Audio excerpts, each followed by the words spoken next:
Okay. So welcome. Hi, my name is Maris Kreisman and I run events and marketing at McNally Jackson. I'm so thrilled to welcome you tonight to another excellent virtual event for the store. If you go to mcnallyjackson.com and look at our events calendar, you'll see all the amazing writers and programs we're hosting in the coming days and weeks. I'm adding more every day, so please keep an eye on the site or subscribe to our newsletter to hear more about what's coming soon. We're glad that even though we can't all be in the same room together, we're still able to host events like this during this difficult time. This event is free, but we do have copies of Elisa's book, The Unreality of Memory, for sale on our website. I'll post the link to buy it from us in the Zoom chat in just a few moments. As we've changed phases from staying at home to opening for curbside pickup to admitting customers into some of our locations, indie bookstores like ours still need more support. And so if you enjoy events like this and want us to keep hosting them, please order a copy of The Unreality of Memory from us. We'd greatly appreciate it. That ends the begging part of the evening. There'll be time at the end of tonight's conversation for your questions, so don't be shy. You can use the Zoom chat function to submit any questions you have, and they will be there for Kaveh to pick through. We're thrilled to have Elisa in conversation tonight with Kaveh Akbar. Kaveh Akbar's poems appear recently in the New Yorker, New York Times, Paris Review, Poetry, Best American Poetry, and elsewhere. His newest book, Pilgrim Bell, will be published by Grey Wolf in 2021. He's also the author of Calling a Wolf a Wolf. He was born in Tehran, Iran, and teaches at Purdue University and in the low-res MFA programs at Randolph and Warren Wilson colleges. And the star for the evening, Elisa Gabbert, is the author of the poetry collections L'Heure Bleue, The Self-Unstable, and The French Exit. Her debut collection of essays, The Word Pretty, was published in 2018. The Self-Unstable was chosen by The New Yorker as one of the best books of 2013. Her work has appeared in The New Yorker, Boston Review, the Paris Review Daily, Pacific Standard, Guernica, The All, Electric Literature, and many other venues. She lives in Denver. It's such a pleasure to welcome you both. Take it away.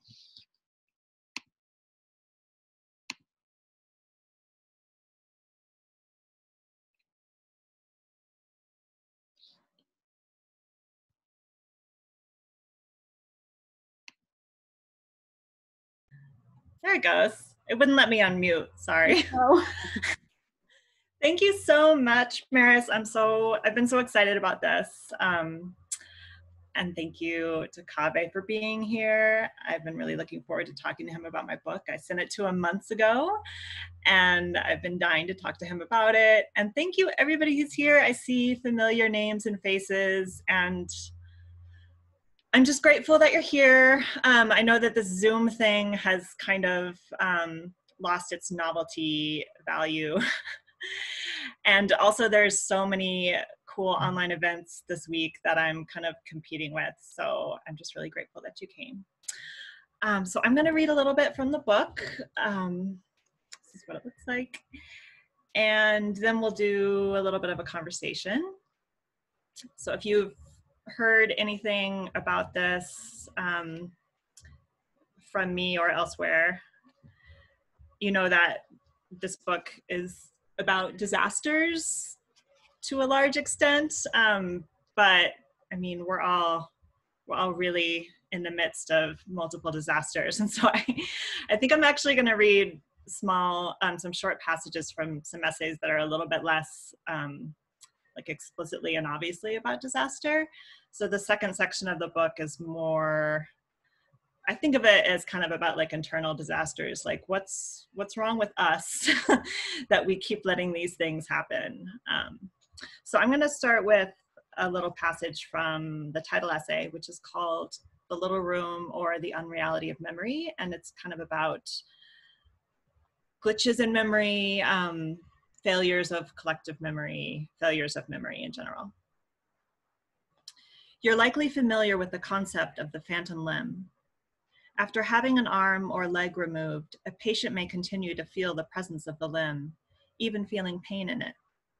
Less familiar is the phenomenon of the alien limb, when a patient feels a loss of identification with their still intact limb.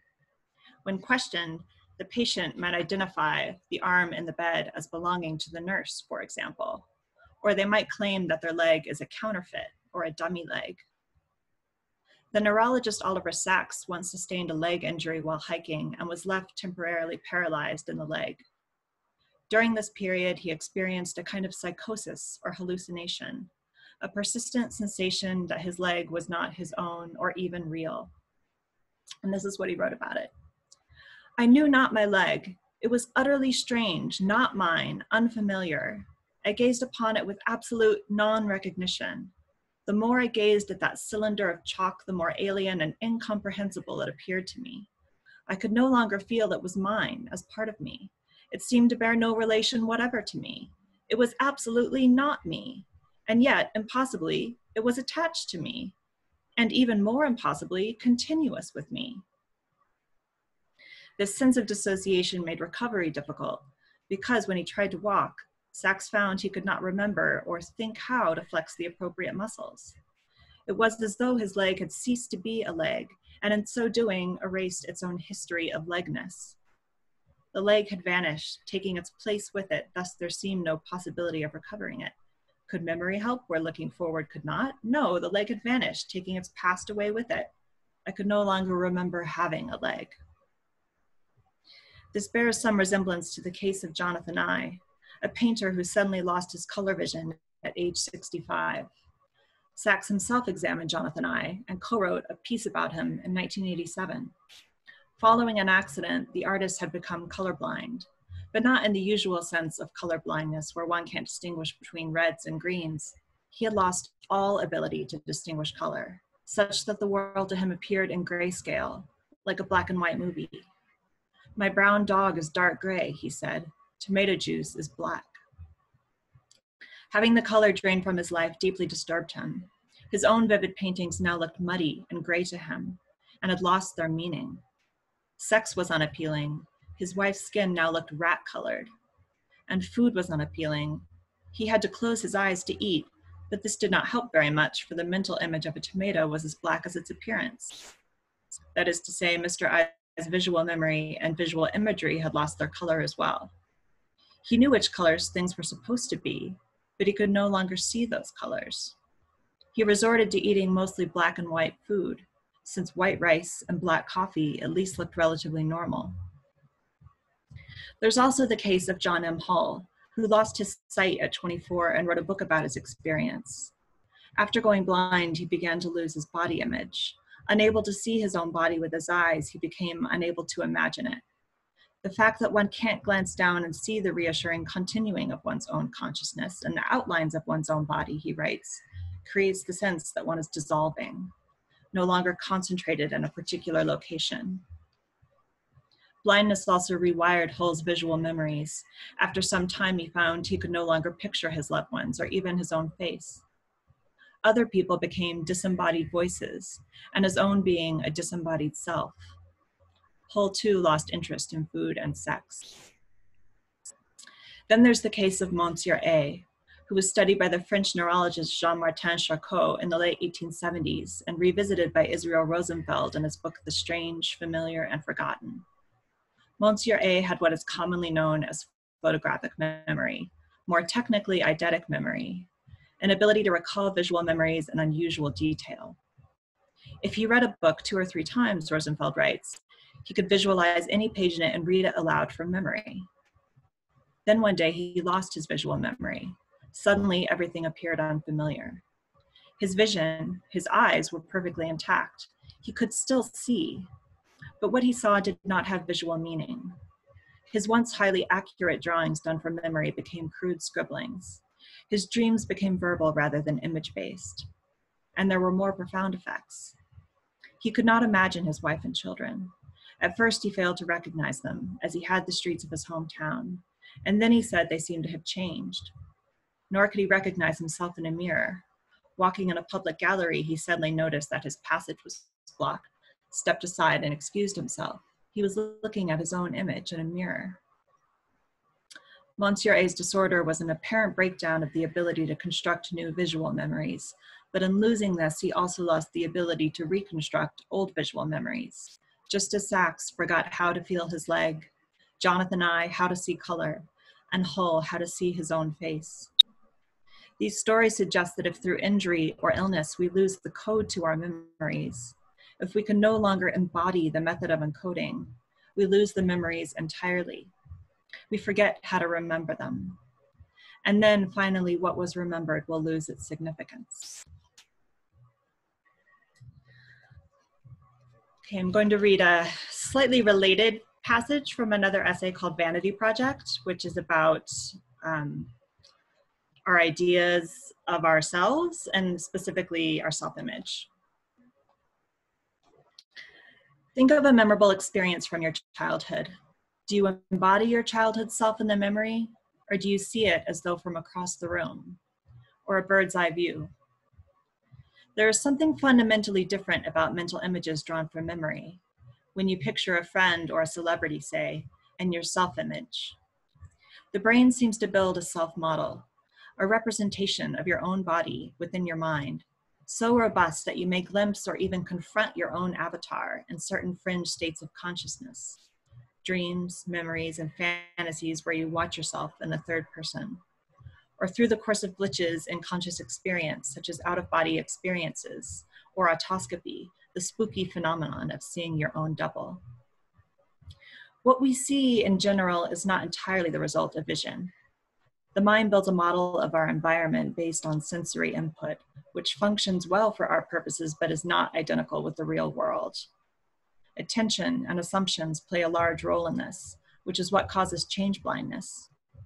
In one well-known study, participants asked to focus on a task didn't notice when a man in a gorilla suit walked through the room. It's as though people are seeing a cached version of the world that, to save processing power, hasn't been refreshed. According to the cognitive scientist and philosopher Thomas Metzinger, our mind builds not only a world model, but also a model of the self to exist in that world model, our inner avatar. In the ego tunnel, Metzinger posits that we need this avatar to experience selfhood. All experience is mediated, but we don't experience the mediation as such, in part because we identify so completely with this avatar. What we experience as direct access to the actual physical world through our actual physical body is really just an extremely immersive user interface. Rather than experiencing the world directly, we move through life in a kind of continual virtual reality. This feeling of self-identification can be extended outside the body. In the famous rubber hand experiment, participants were induced to identify with a rubber hand on the table when their own hand was out of view behind a screen. In a paper published in 1998, Matthew Botvinnik and Jonathan Cohen describe how each subject sat with eyes fixed on the rubber hand while the researchers used two small paintbrushes to stroke the rubber hand and the subject's hidden hand, synchronizing the timing of the brushing as closely as possible. The subjects reported that it seemed like they were feeling the sensation of the paintbrush in view, on the hand in view, the rubber hand. These results have been repeated many times. The illusion is apparently so easy to recreate that you can do it as an impromptu party trick. People who use a cane every day or have artificial limbs experience a similar illusion. They don't have to think about where the cane is. They completely internalize the new dimensions of their body. This provides evidence for our mental ability to identify with an avatar. It's as though selfhood can float outside the body and latch onto something else. In a typical out-of-body experience, the astral body, a doubled self, seems to exit the body through the head and hover near the ceiling so that it can view the now empty body below. Of course, you have not actually left your body. Instead, the self-model is replicating. These replicants may contain errors. Metzinger mentions an epileptic who, during a seizure, saw himself from the outside, wearing the same clothes but with curiously combed hair, whereas he knew his own to be uncombed. Then there are phantom limbs. Amputees frequently continue to feel the presence of their missing limb and even feel pain in it, suggesting that the mental self-model can be so persistent and strongly ingrained that changes to the physical body are difficult to incorporate into a new mental model, that the mind is not as plastic as the body. Or perhaps it's that the sense of self expands more readily than it retracts, that the mind is resistant to reducing the scope of the self. I am reminded of the poet Anne Boyer remarking on Twitter that she did not identify with recent photos of herself because her hair was missing following treatment for breast cancer. Of course, I thought, phantom hair. How accurate then are our mental models? There's a pop psych idea that people in general, but women especially, are plagued by low-level body dysmorphia, believing ourselves less attractive than we really are. But there's evidence to the contrary. One study found that people were more apt to recognize themselves in photos when their images had been enhanced. That is, photoshopped to appear more attractive. This points to an innate vanity. Maybe we prefer our mirror image to photographs, especially candid photographs, because the reflection more closely aligns with our self-model. The photograph is objective, the reflection is enhanced. Further, change blindness could explain why we appear old to ourselves on camera. We have grown old in real life, but have been blind to those changes in the mirror. Our mental model has not adjusted. My favorite variety of mirror delusion is known as negative autoscopy. When this rare condition occurs, the patient, like a vampire, cannot see their own reflection in the mirror. To me, this has devastating implications, suggesting that what we see when we look in the mirror is not what is reflected at that moment, but what we expect to see, our self-model. If we sustain damage to the area of the brain responsible for the self-model, we may be unable to construct a reflection. And how much damage can the self withstand? The Cotard delusion, also known as walking corpse syndrome, is a rare disorder in which patients stop using first-person pronouns and deny their own existence. This led one sufferer, known as Mademoiselle X, to believe she was incapable of dying. She starved herself to death. Physiologically, it is thought to be related to the Capgras delusion, a form of prosopagnosia in which those with familiar faces are experienced as imposters. But here it is the self-face that is seen as an imposter. We no longer see or believe external confirmation that our mental self-model is real, a delusion that can lead to a catastrophic loss of self. I'll stop there.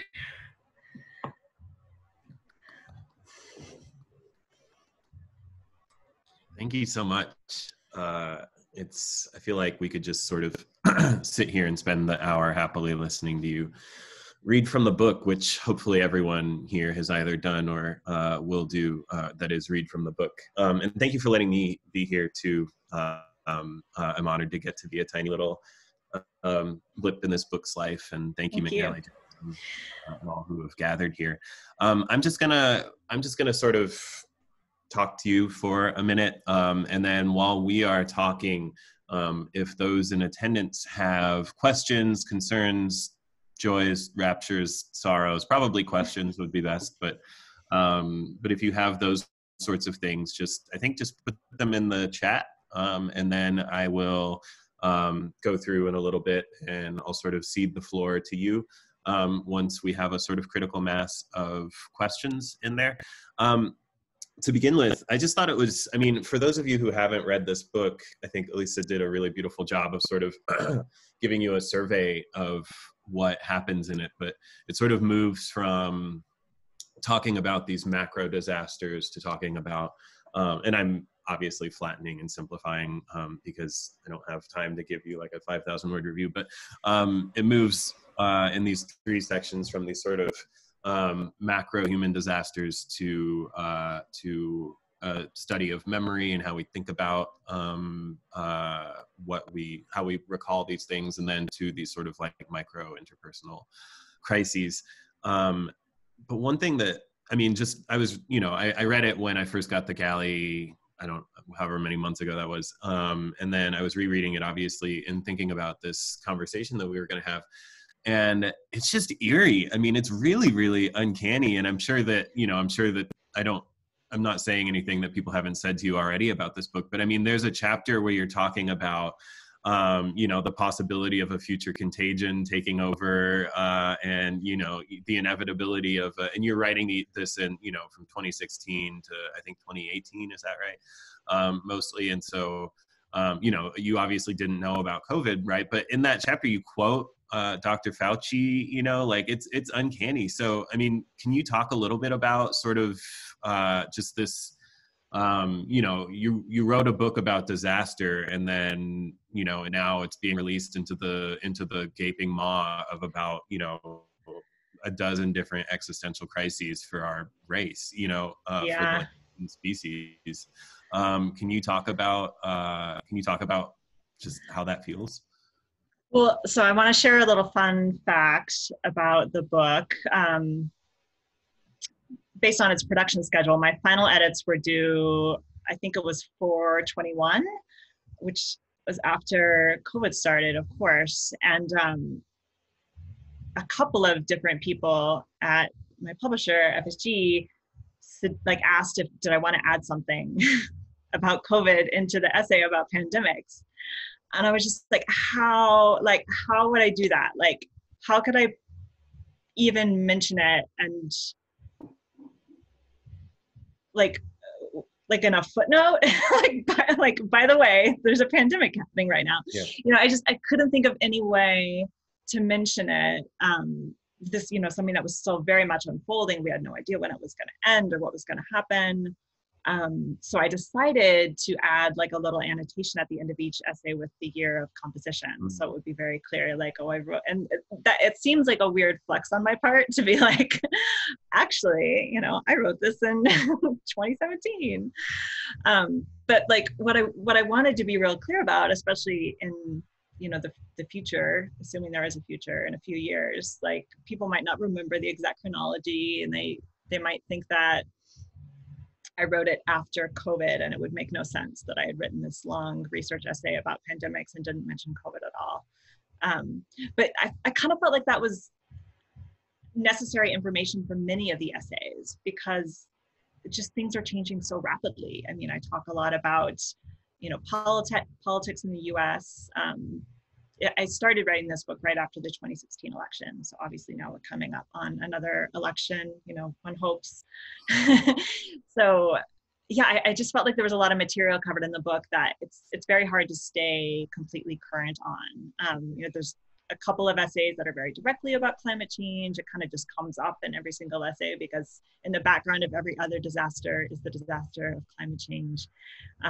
Yeah, and it's, you know, what we know about that does change at the detail level, at least, very rapidly. So it feels like pure dumb luck to me, honestly, that there's an essay about, you know, the possibility of a global pandemic.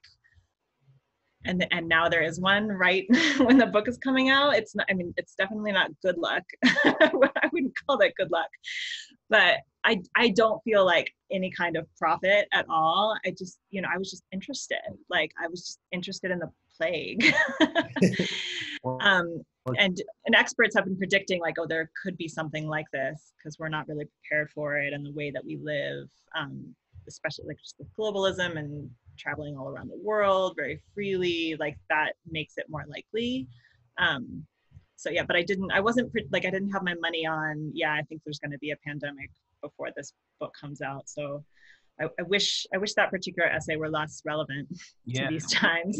And it's eerie too, because you go so far as to say, like, you know, experts predict the next sort of like world contagion event will be a kind of flu virus, because it's like highly transmissible, but not super immediately deadly. You know, I mean, it's really, really uncanny, you know? Yeah. And you're right. I think that a lot of the book feels that way. And I think that it's because so much of our lives today feel kind of governed by this omnipresent occasion for crisis and crisis response, which is also something that you talk a lot about. You know, you talk a lot about the ways that, you know, you sort of talk about your news media addiction and the way that we once went to the news to get facts, and now we go to the news to get narratives. I'm sorry if I'm like misparaphrasing, but I think that's the gist good. of it. That's really good. We go to get narratives, and you know, I mean, every day it's like, on social media, right, we have calls for our outrage that are very, very different, right? We have a call for our outrage because such and such person was cast in such and such TV show instead of such and such person. But then, like, you know, one tweet below that, we have a call for outrage using the same language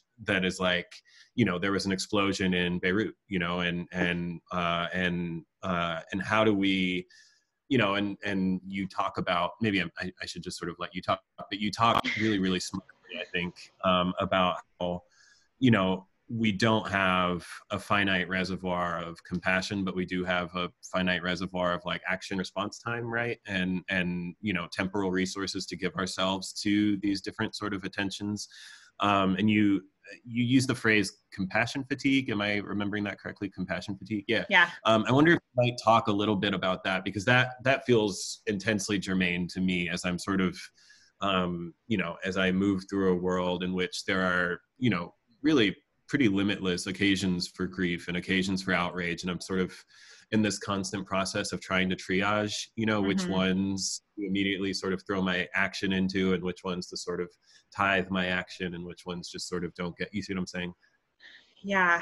So I had written an essay that just kind of touched on that idea. And it was just something that I saw happening around me and to myself. And I think I just sort of made up a name for it. I like pulled something out of the air. It was like empathy exhaustion or something like that.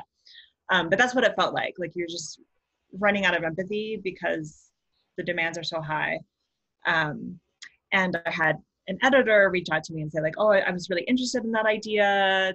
Would you want to write something expanding on it? And so I started doing research and I found that there was this like existing term called compassion fatigue, which actually came from the world of nursing. And I thought this was really interesting. So I want to say in the 80s, but it might've been like the early 90s is when it came about, because somebody noticed that nurses had very high levels of burnout, where they would just get completely exhausted from their jobs and they would become depressed and they would stop showing up for work and they would just sort of stop being able to like respond to their family's needs, say, or their own needs. Like they would stop eating or stop working out or whatever it is. And so the researchers who noticed this called it compassion fatigue, and they were trying to raise awareness like in the healthcare industry around like, oh, people need to be really cognizant of this and take steps to do what they called self-care, which of course everybody now thinks about self-care all the time, every day.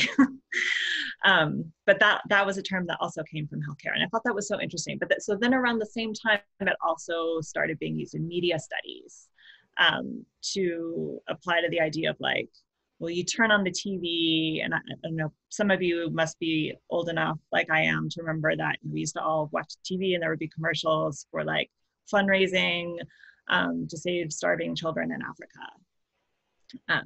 There was a particular series of commercials that Sally Struthers was in, and she's, you know, begging you to donate and saying like, oh, for the cost of it's like pennies a day, you could save a child's life. And there were really like horrific images in these commercials, and there were magazine ads too of, you know, like starving children. And there's this question of like, is this really the right tack? Like it works at first because it like punches you in the gut and it's so terrible to look at. You think, oh God, I want to help because like, I don't want to see that anymore. But there was a theory that, well, if you keep doing that, if you keep bludgeoning people with these like violent images, these disturbing images that they can't turn off, like they'll find a way to turn it off. They'll stop reading those magazines. They'll turn off the TV. They'll turn off the TV because they'll think like, I've already given enough of my compassion to that cause. And there was all this talk about like, also, what are you supposed to do about that? Like, you know, maybe you can't report on that kind of news visually, because a lot of media studies people thought it was a particularly visual phenomenon.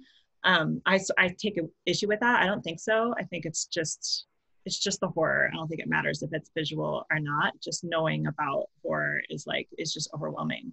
So basically, I do think it's a problem. Like, I think it's a problem that we have that instinct where we turn it off. But I also don't know what the solution is. Like, I really don't. I wish I did. I think it's so natural. It's so natural to kind of be like, ugh, like I'm so exhausted. I can't take it anymore. And, I do think, pulling from like the world of nurses, self-care is important, but the issue is that, it can also become this indulgence where you're like, oh, turning off the news and taking a luxurious bath felt so good. Like, why would I ever read the news again when I know I could just take a luxurious bath?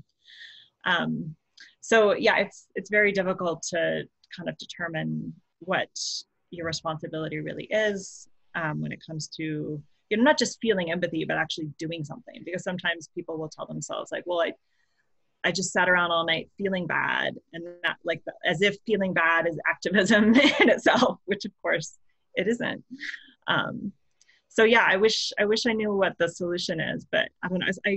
When people say like, oh, your writing is smarter than you are, maybe there's some hidden solution in that writing that I'm not aware of. yeah, that's always the hope, right? Is that yeah, sort of like the canary in the coal mine that goes out a little bit ahead of what our yes. You talk about, I think it's in the like intro to the book where you talk about the rate, and I apologize for not having this language right in front of me, but you talk about how you worry that the rate at which the world is getting worse is being outpaced by the rate at which we're getting used to the world getting worse. You know what I'm saying? And it's in the epilogue. Epilogue. I'm sorry. I knew it was in one of the. It was in like the side matter. Yeah. But I mean, I think that's at the core of it, right? Is we become sort of familiarized to atrocity, and then it takes really, really powerful work to defamiliarize that. Whether the powerful work is like, a magnificent work of aesthetic achievement, or it's just a work that, inflects our day-to-day lives in a way that our day-to-day lives hadn't previously been inflected by the tragedy. Mm-hmm. I think that one hopes that they can make art that like sort of shakes the damage of habituation off of atrocity, right? But many of us actually make art that sends people out to, I don't know, donate to Greenpeace or whatever the fuck, and so I don't know. I mean, I don't have answers, but I do think that that's essential. I mean, even just looking at, how the past 4 years in our country have gone, right? With the familiarization of 45. Someone posted the other day about how, Dan Quayle's misspelling potato or tomato was like, I can't believe we cared. Yeah. It was like reason where we were like, this dude can't be vice president. He can't even, and like, I know. Holy shit. You know what I mean? Like, it's like to go from that to where we are today, and it's like the water's sort of just going up 1 degree per minute until we don't even notice ourselves being boiled. I don't know. It's a clumsy metaphor. But yeah, Absolutely. I mean, you talk maybe a little bit about, in this idea of fatigue, you also have this sort of riff on this like ironic death obsession that a lot of people display on social media. You talk about, what was it that the Egyptologists found the cursed, and if you went in there, then then all of mankind would be doomed. And like, I'm rooting for the curse or whatever. Exactly. And that's sort of like performative. There was a part where you said something about like male sperm counts have been going down for years and years, and your friend was like, good riddance, that was I wonder if she's here, my friend Kathleen Roney, who also has a book coming out tomorrow. That was her. She was like, good riddance. Hope she doesn't mind me saying that. There's this sort of like ironic embrace of like, asteroid approaches Earth and everyone's like, finally, or whatever. There's like this sort of, and you write about this beautifully. Maybe I shouldn't bite your. Can you talk a little bit about what you discovered? I just want to sort of paraphrase the book, but I should just let you do that. Yeah, no. I love it. I love, because I'm at the point with this book where I'm just so sick of it and sick of myself. So it's nice to hear it in somebody else's words. Yeah. But yeah, so I mean, I felt like, especially I think that I wrote in 2018, I saw a lot of this, and I still see it, but this kind of like, when there's like like there's a tweet that's like, oh, asteroid coming close to Earth. People are like, finally some good news. Like it's this idea like, oh, we want to just, you know, get it all over with. Like, let's just put ourselves out of our own misery. We don't deserve to be happy. That kind of feeling, which, you know, I like to think about it in the context of the dinosaurs, because there's this idea that, you know, when the asteroid hit, like, well, that was it, you know, that was it for the dinosaurs. But they didn't all like immediately go extinct or like die at ground zero. Like it was like tens of thousands of years. They're like still dinosaurs around. They were just had a reduced quality of life for a long time. So that's like a horrible metaphor for us, right?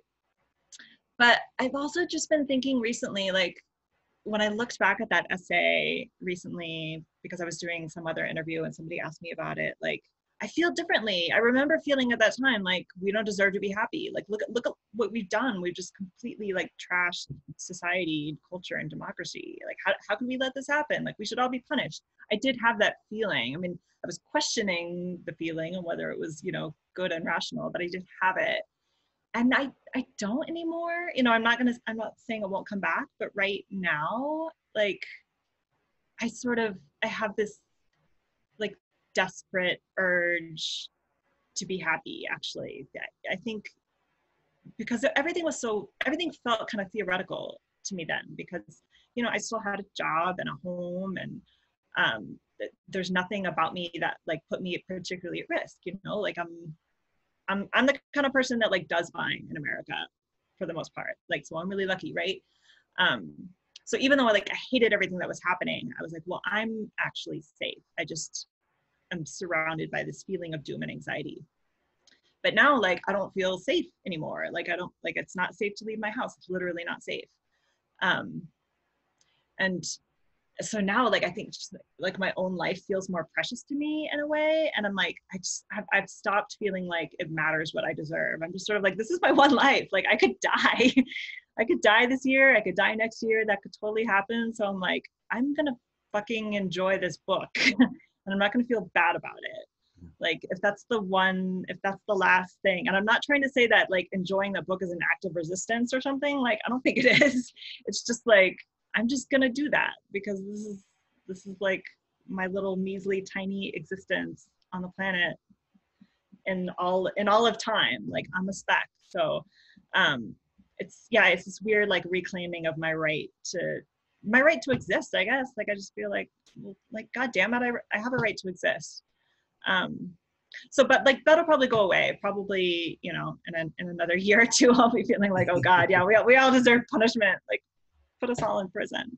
Yeah. Well, that's, yeah. I mean, there are a million trillion ways to go from that, but no, I think that what you say at what you just said is really well taken. This idea that in a lot of ways, you know, you differently, and I aren't the most vulnerable parties right now. Like there are people who look and pray like me in the world who are immensely vulnerable, but I'm writing to you from like a house that I own in the middle of Indiana, you know what I mean? Like and so I think that one of the really, really useful one of the many really useful lessons of the BLM movement has been to sort of tell people that there is a wide gulf between outrage and like immediate fear for your life, right? And when you're sitting on the outrage side of that, it becomes incumbent upon you to sort of leverage that distance between outrage and fear into some kind of action. And I do think that you know, you're celebrating this book that you've written, and it's a beautiful book, and it's an important book, and it's all these things. But I also think that, you know, it's super germane to a lot of the conversations, and it's super germane to a lot of the personal crises that people are having in terms of how to move through the world without harming it in 2020, right? How to be a person who lives in a world that, or certainly how to be a person that lives in a nation that forces you to be complicit in all of these ways. And, you know, and that there's a line in the book where you talk about, you know, all our lives are arranged to make the evils that serve us invisible, or something like this, right? And I think that it's a really, I think that you're saying the things that a lot of people are thinking and don't either have the language for yet, or the sort of sustained attention for yet. And so it was really illuminating for me in these ways, just practically, and sort of like moving through my own grappling with the ways in which I'm indelibly complicit, and what can and can't be done about that, frankly. I could wax about what I've gotten from your book all night, but I do want to sort of turn to the questions that are populating the chat. There are a few here now. Kathleen Rooney has confirmed her presence and says, "I am here, and I wasn't being ironic, I was sincere." McNally Jackson, our friend Maris from McNally Jackson, by the way, thank you to Maris for hosting us, and posted a link to Kathleen's book as well. So please check that out. Check out the above link as well to the book that we're discussing. It looks like we have a few questions here, so please keep posting your questions, or if you have other questions, please post them and we'll try to get to them. I like this one from Kate. While you didn't intend to be a prophet of an encroaching pandemic, what would you like to be a prophet of or for, if such a thing was possible? Oh God. Well, yeah, I mean, so this is the question about prophecies, right? Like, if I say this is going to happen, does that mean it's definitely going to happen, or does that mean we still have time to stop it? Honestly, the thing that I'm like most scared about right now is the post office. I'm so worried about the post office that I have no idea what we're supposed to do if people are like, buy stamps. I'm like, that's not going to do anything. That's not going to do anything. So I don't know. Like, I just keep hoping, like, surely there's some group of individuals who are absolute experts. They've seen this coming for years. I know they have. And they're like, we know what to do. We can say this, but I don't have the information. I don't know what we're supposed to do. I'm really worried. So yeah, I hope that's like a negative prophecy, that like something's going to happen. Someone's going to swoop in and save the day. You know, how often does that work? Like, yeah. Praying for a savior.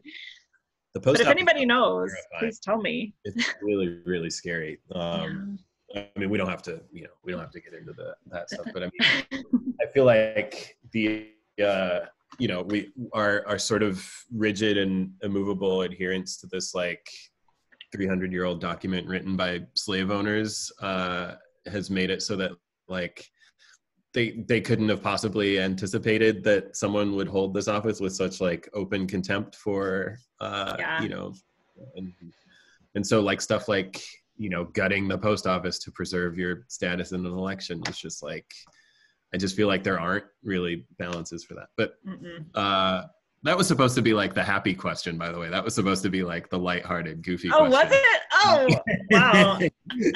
I screwed that one up. No, it's good.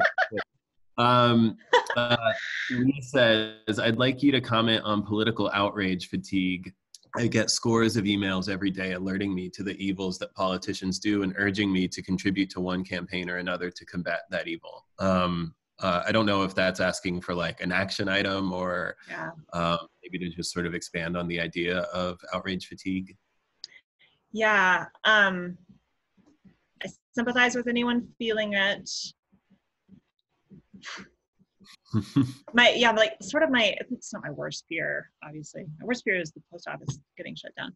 But I do have this like kind of anxiety about people asking me questions like, what can we do about this X giant problem? Like, what do you think we should do? And I just feel like so inept, really. Like, I'm not an expert. Like, I don't even like, I try to do activism, but I don't feel like I'm an activist really. Like, because the people I know who I really feel like that's an activist are doing, just kind of levels of work that I don't do. So I'm always sort of uncomfortable telling people what to do because I just feel like I'm the wrong person to ask.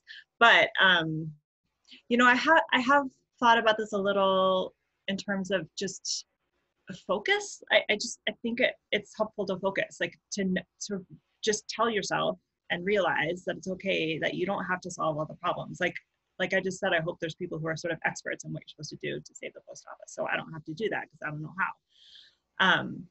But I think, you know, it can be more useful to sort of pay attention to your local elections. And there's a lot of organizations that will identify if there's a local politician who's like in a swing district, say. And so like, that's kind of where your efforts are most likely to make an impact.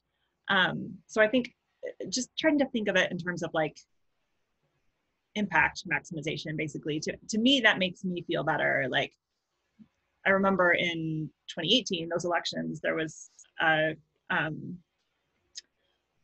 representative running for election in a swing district. And so it was like, a few friends of mine, we got together and we were trying to figure out what to do. Like, should we go canvass? What's the best thing to do? And I, at some point, realized like, oh, actually the best thing for me to do is just give him money. Like, because like whatever my time was worth, you know, like I didn't have that much time, but I was like, I'm totally willing to give this person like $500, and like that's, you know, that's more time than I have, and I feel like it might make a difference. And that candidate won, and I was like so excited. So I was like, oh my God, I'm sure it was my donation that made all the difference. $500. Yeah, I mean, it probably didn't, but just the idea that like, you know, instead of giving like $15 here, $15 there, like, and you know, maybe I'm just kidding myself, it did feel in a way more meaningful. So I feel like familiarizing yourself with local issues is probably the best thing you can do. And if you're focusing energy or money or whatever you have on like trying to solve the homeless crisis in your neighborhood, because probably everybody here has a homeless crisis like close to their neighborhood right now. Well, I don't know, I should assume maybe some of you live in those, like, you know, those neighborhoods where, like in the teen movies in the 80s, where it's just like winding cul-de-sacs and like giant Tudor mansions. There's probably no homeless problem there. But like we have homeless encampments near our neighborhood. And like, that's something I want to try to figure out. Like, how can we help with that? Because it is local, and I'll be able to figure out more exactly what's going on and like who are the people that are making things especially difficult for them. Like, who do I need to call and yell at? Like, who do I need to give a sandwich to? Like, I think that is, you know, one of the few ways that you can sort of make a difference and stop going insane with feeling like I'm not making a difference. Like, if you can just sort of do something in your neighborhood.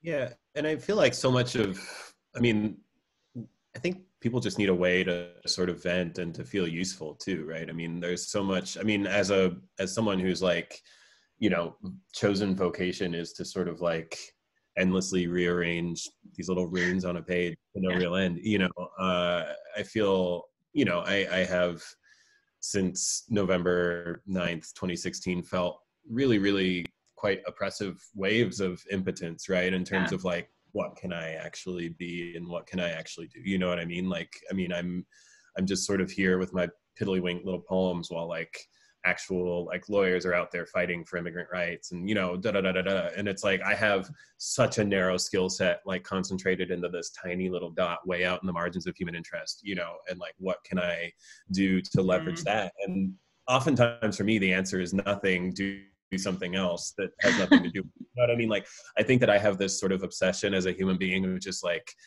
trying to fit everything under like one umbrella, you know, that impulse of like when you have a trunk full of groceries to try to bring it all in one trip. Like, I feel like I always do that. I always do that. That same thing, which is like in the world. It's like, great, I'm going to write the one poem that will finally cure it'll save the post office and, you know, empty the, you know what I mean? Like, it'll do like all this shit, you know? And I think that, yeah, just like allowing myself to think a little bit smaller and to just take tiny little actions, you know, like, yeah. Anyways, okay. Here's a nice one. Or a nice one. It actually says a frivolous question, which is an interesting word. I met the poet Tomas Solomon, who I think you like, Elisa, am I right? That's like Black Ocean does a lot of a lot of his translations. He's a really important poet to me, but I met him one time and he was way kinder to me than he had any reason to be. I was just like a little, you know, drunk student. He told me a poem can be silly and a poem can be delightful and a poem can be funny, but a poem must never be frivolous. And I remember it's so brilliant. I didn't really understand what he meant by it at the time, and I've thought about it a lot over the years, but I love that. Anyways, okay, sorry. A frivolous question. What perfumes or perfume notes would you pair with your book? Oh gosh. God, it have to be something sort of bleak but complex. Let's see. I mean, the first thing I thought of was Bulgari Black, because it's just this like black bottle, and there's obviously this kind of ambiguous void / shadow monolith shape on the cover of the book. That's the first one that came to me. But no, I don't want to answer this question too frivolously. I don't know anything about fragrances. So yeah. Oh, maybe a better one, actually. Black Cashmere, an old Donna Karan fragrance, has this kind of moody, it's like a moody incense fragrance. And the bottle is totally shaped like a black monolith, like this weird object floating down, you know, as if from space into a Magritte painting. And it's definitely like, yeah, it's definitely a perfume for sort of like a contemplative, you know, browse for a sort of mood. So I think that's going to be my pick. Black Cashmere. I love reading perfume reviews because they have their completely, like, it's like a completely different lexicon and idiom. Absolutely. I have a friend who's getting married in a few weeks, actually, who I was one of the, I'm really bad at this stuff. What's the male bridesmaid? Groomsmen. Yes, sorry. Yes. I was one of the groomsmen, and he gave all of us, like, he's like really into fragrances. And so he gave all of us like the perfume that he thought suited us, or the fragrance. I'm supposed to say fragrance. But mine is like this like Mexican sweet tobacco thing. And it smells so good. But I mean, like, he could have been, I would have been like, this smells great. Anyway, that's a great gift. Yeah, it was. Massive external disasters aside, which is such a delightful way to open a question. Massive external disasters aside, aren't we all in a sense one incident away from disaster? Though if we think, and this is from Mandana, though if we think about that every day, we can't function. How does hope fit into what you wrote about and how you felt about it? And then she also said, thanks so much for this conversation. I can't wait to read the book. Mandana is wonderful if you don't know it. Thank you. You know, I find that even when, like, rationally, I look at a situation and there seems to be little cause for hope, or even when I'm just mad at myself because I've had hopes for something in the past and it didn't work out. And I think like, I hate hope. I'm sick of hope. It hasn't done me any favors lately. What has hope done for me? I find actually, I can't help but have hope. It's just, it's this completely, you know, it's sort of similar to, there's a philosopher that I quote in the book a couple of times. I like him a lot. His name's Galen Strawson. His father wrote this famous paper, which was sort of like an argument for believing in free will. And his argument was like, not that he could prove that we have it, but that like, we just can't help believing that we have it. So like, what difference does it make if, you know, even if you tell yourself there is no free will, you can't help acting as though you have free will. You just can't help believing in it. So I have sort of the same feeling about hope. Like, I just can't help having hope. I just, you know, I definitely go through periods of despair. Like, I mean, this year I've had some serious dark periods, but I just, you know, I just have to hope that it will end and it will get better. I just have to. And reading history, which is what I did for, you know, a lot of the research of this book was sort of reading historically about past disasters.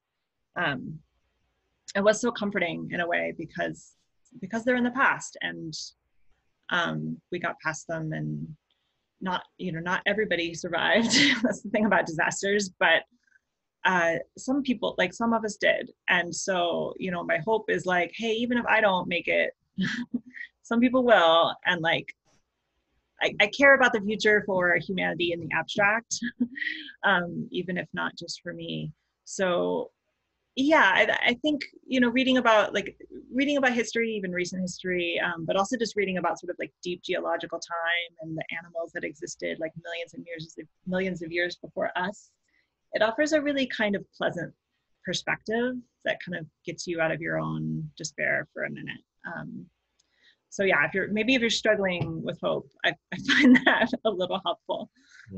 Yeah, that's beautiful. That might be, I'm looking at the clock and I see we're at 7:58. And so that might be, I know that there are still a couple questions in the chat and I don't want to neglect them, but I think that might be a useful place to finish so that we don't go over and we keep the McNally Jackson overlords happy. Not overlords, we have a very lovely who has been very kind to us. But thank you all so much for coming out. Please, everyone, pick up The Unreliability of Memory. It's a beautiful, really important, and practically useful book. I think right now, weirdly prophetic, as we've covered, and truly, truly practically useful, and just sort of moving through our, I don't know, I'm speaking in the first person plural. It has been practically useful to me in moving through my own sort of deliberations and considerations of this, what feels to be a very, very unprecedented moment in sort of human ethics. It's been really, really useful. Thank you, Elisa. Thank you. Thank you so much for being here with me. That was as good as I could have possibly hoped for it to be. So see, I had hope and it worked out. Congratulations. This is a big deal, and I'm glad you. it's a tiny little part of it. Thanks to both of you, and thanks to this great audience. And there's a link to buy Elisa's book in the chat. And thanks for a great night. Thanks, guys.